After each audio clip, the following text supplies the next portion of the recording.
আমি বাসা থেকে 2টা বাজে খবর পাই, আমি এখানে তাৎক্ষণিক চলে আসছি। ওই সময় কুরিয়ার গেটে সাময়িক কিছু আগুন ধোয়া ধোয়া সাদা সাদা বের হয়েছে।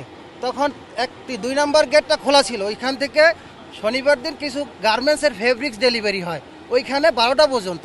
আজকে একটু বেশি সময় ছিল, 1টা না 1:30টা পর্যন্ত ছিল। ওই সময় কিছু সন্ধান তারা পাইছে যারা ডিউটিরতে ছিল যে কুরিয়ারে আগুন লাগছে। ওই আগুন লাগাতে সবাই একটু সতর্ক হয়েছে। কিন্তু এখানে ফায়ার সার্ভিসের কিন্তু এয়ারপোর্টের এরিয়ার ভিতরে আমাদের ফায়ার সার্ভিসের টিম আছে এবং আমাদের পানি নিবানোর জন্য তাৎক্ষণিক পারত, তাহলে এই পর্যন্ত এখানে আসতো না।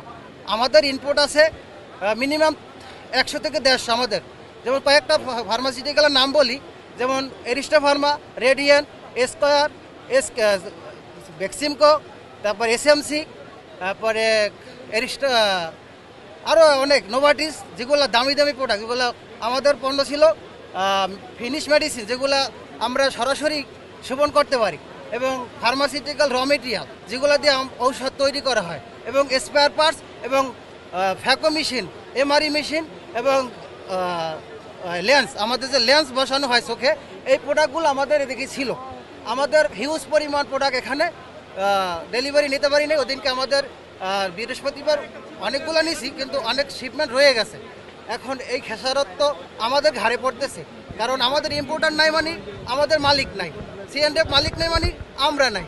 এখানে আমরা অনেক ভোগান্তি আমরা